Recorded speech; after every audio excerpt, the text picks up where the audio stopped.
जो तुम सड़क के किनारे लगे हुए भंडारों को मुंह उठाकर खाने चले जाते हो, क्या तुम्हें पता है इसके दुष्परिणाम क्या होते हैं? इसके साइड इफेक्ट तुम्हें पता है क्या होते हैं? तुमने कहीं पर भी भंडारा होते हुए देखा और तुम उसको खाने पहुंच गए, बिना कुछ सोचे, बिना कुछ समझे, बस ऐसे ही। तो देखो, मैं आज बता दूंगा आपको कि कौन से भंडारे आपके लिए लाभदायक होते हैं और कौन से भंडारे ऐसे हैं जो आपके लिए विनाशकारी साबित हो सकते हैं।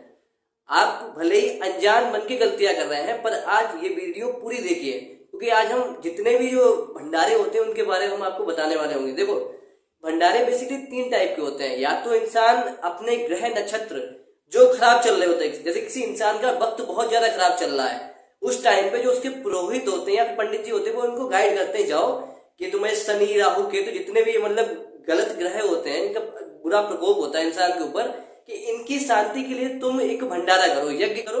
उसके उपरांत जो तुम भंडारे कर रहे हो, जो तुम खाना खिला रहे हो, इससे क्या जो तुम्हारा जो कष्ट है वो लोगों में डिवाइड हो जाता है। तो तुम अपना कष्ट है वो धीरे धीरे सब में बांट रहे हो। एक तरीका से निगेटिव एनर्जी को तुम खुद से दूर भगा रहे हो। एक तरीके से हम बोल सकते हैं कि जो तुम्हारे अंदर निगेटिव चीजें हैं वो तुम औरों के पास पहुंचा रहे हो, उससे तुम मुक्त होना चाह रहे हो।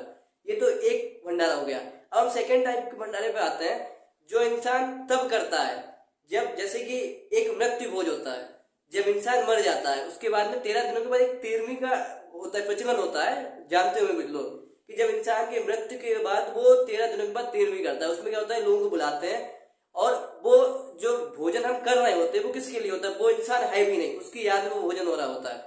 वहां पे जो तुमको वो भोजन खिला रहा है, ना तो वो खुश है और जो खाने गया है वो भी नहीं खुश है। तो ऐसे में क्या होगा, एक जो तुम्हें बुरे मन से उदास में तुम्हें खिला रहा है और तुम भी वो भोजन खा रहे हो, तो इसका कोई अच्छा तुम्हारे ऊपर इफेक्ट नहीं पड़ेगा। इसका तुम्हारे ऊपर कहीं ना कहीं विपरीत तुम्हारे ऊपर असर पड़ेगा, तुम्हारे माइंड डिस्टर्ब होगा, उल्टे पुल्टे तुम्हारे अंदर ख्याल आएंगे। तो जितना ज्यादा हो सके इन जो निगेटिव होते हैं ना, निगेटिव चीजें, इनसे खाने से बचिए, क्योंकि जैसा हम खाते हैं वैसे हमारा बुद्धि बनती है, हमेशा ध्यान रखो। तीसरा हमारे भंडारे पे आता है कि वो ये तीसरे उस टाइप के भंडारे होते हैं जब कोई कथा कराता है, या फिर किसी ने कथा, भागवत, दुर्गा जागरण, या किसी ने हनुमान जी का कोई प्रोग्राम किया है, तो वो भंडारा हम करते हैं। उसमें क्या होता है कि कोई इंसान होता है वो भगवान का, जैसे जो करा रहा है वो इंसान भगवान का भोग लगाएगा, वो इंसान भगवान का भोग लगाएगा और जो प्रसाद होगा वो फिर लोगों में वितरित होता है।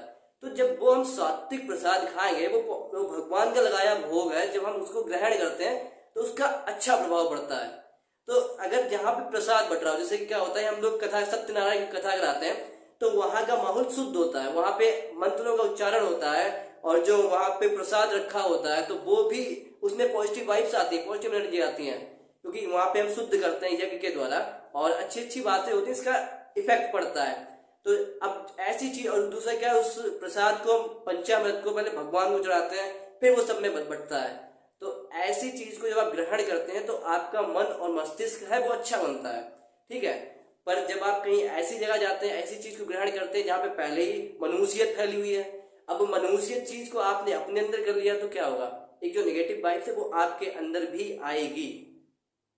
तो अब आपको समझ में आ गया होगा कि कौन सा भंडारा करना चाहिए, खाना चाहिए, कौन सा नहीं खाना चाहिए। जो ऐसे होते हैं ना सड़क के किनारे जो करते हैं, खासकर ध्यान रखना कि किसी भी कंपनी के सामने देख, मतलब कभी कभी ऐसा होता है सड़कों पर या फिर किसी कंपनी के आसपास में, शहरों में कंपनी के आसपास भंडारा होने लगता है, तो हम लोग क्या करते हैं, खाने पहुंच जाते हैं।